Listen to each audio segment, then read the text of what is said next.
Hi, welcome to another issue of the Ship It Show. I'm here with Gounares from Polyverse. Thanks very much Good for to see you, coming on Rob. the show. Thank you for Talking inviting about us. polymorphic Linux. What Yes, the sir. hell is polymorphic Linux? Oh, polymorphic Linux is a very simple idea. It's a secure version of Linux.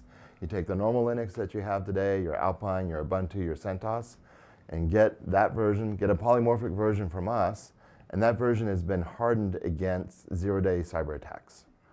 So you simply will not have to worry about all those crazy memory exploiting attacks that are getting you over the internet today. So one of the things that we get asked a lot is how do I, I'm moving huge cultural shifts. I'm moving from an ops team and an application development team into this DevOps environment. I'm moving from an application that's deployed on a very known environment to an application that's deployed in this container world. And one of the questions we get a lot is, how do I think about security through this containerized pipeline? And I think your answer would be, well, you think about everything as already compromised, and you use tools that help prevent further compromise or limit the blast radius. Yeah, absolutely. So if you think broader than just, say, polymorphic Linux, the whole move to the DevOps world actually gives you a chance to dramatically improve your cybersecurity. There's a concept called agile security, which has 7 basic principles. I won't go through them all here, but you think about what you're doing with the DevOps in a containerized world. What are some of the basic things? Well, your containers, you run a minimal version of Linux, right? You're running something like Alpine Linux. Whereas if you were doing, say, Windows before, you're getting a 20 gigabyte image. I mean, it's 20 gigabytes of stuff for an attacker to go get to. And daily patches. And daily patches, and if it's Tuesday, you're definitely out of luck. With an Alpine Linux, you're at 20 megabytes. So just already right there, you're 1,000 to 1 difference in attack surface, just by using something small, lightweight, that is just doing what you need it to do. Cut out all the irrelevant stuff. Another thing you get in this world is very predictable and repeatable patterns. If you're running a virtual machine today, do you know what's on it? Do you really know what's on it? When's the last time you actually went back to first principles and made sure that all the software on that machine is exactly what you expect? Well, with a Docker file, you're building from first principles every time you deploy. Right, there's a manifest. There's a manifest, and you're deploying every couple times a day. So in principles like that, you're creating a system that is intrinsically secure. And that's what we believe in Polyverse is, there's a lot of expensive and complicated, software out there for firewalls and antiviruses that you have to babysit 24/7. Right. And if you look at the industry as a whole, that stuff doesn't really work. We still had the Equifax hack. We still have the Yahoo hack, despite all the antivirus and firewalls and so forth. Right.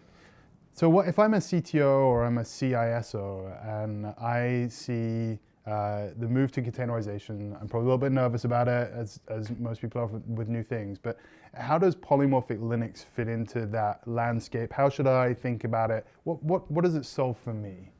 Yeah, so what polymorphic Linux solves is fundamentally this thing we call panic patching. So today you have a dilemma.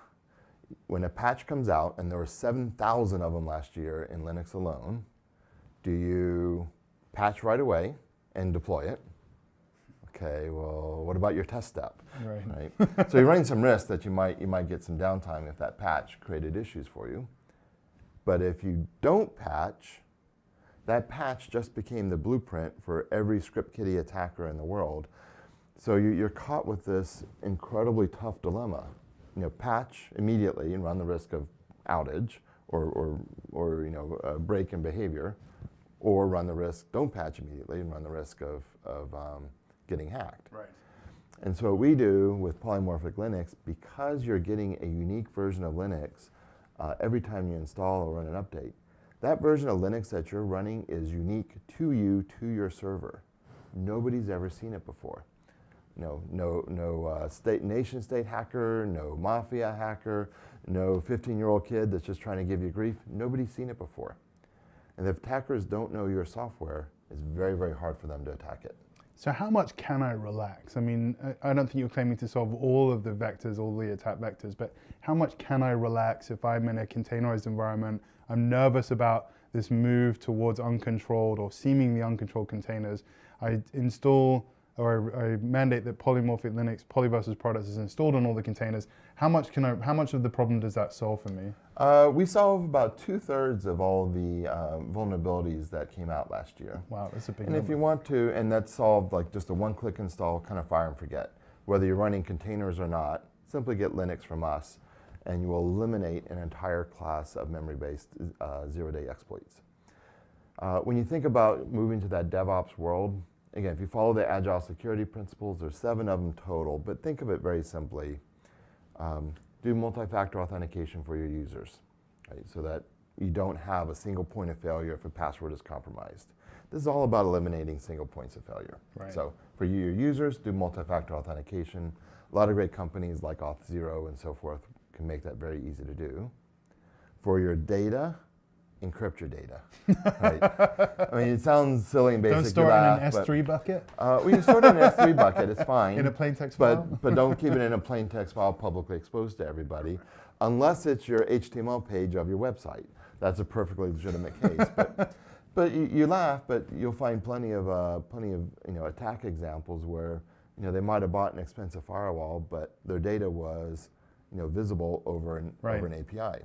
And the one in the news today, Cambridge Analytica, Facebook. Remember, there was no cyber attack there. Yeah, it was just Facebook had the data and they just publicly gave it. It was part of their API. So was that a hack or not a hack? Right? Now, you might not like the consequences of it, but it absolutely was not a cyber attack. Yeah. It was Facebook's business model. They made money doing that. So anyway, so if you want the data to be private, keep it encrypted. So that's the second thing to do. If you're doing Docker and containers already, that gives you that minimal attack surface and that repeatability. right. And then the last thing you need to do is just make your software unique. If you're running the exact same software that the attackers have, you're going to be in trouble. You're going to get hit by a zero-day. Get a polymorphic Linux, a polymorphic Node.js, and so forth, and get unique software. And your software will be kept from attack. Your passwords will be changing all the time with multi-factor authentication, and your data will be encrypted. Amazing. That's a pretty solid. good blueprint. Yeah, you'll be pretty solid at that point. Well, thanks very much for coming on and explaining polymorphic Linux. Rob, thank you so much. Thank you.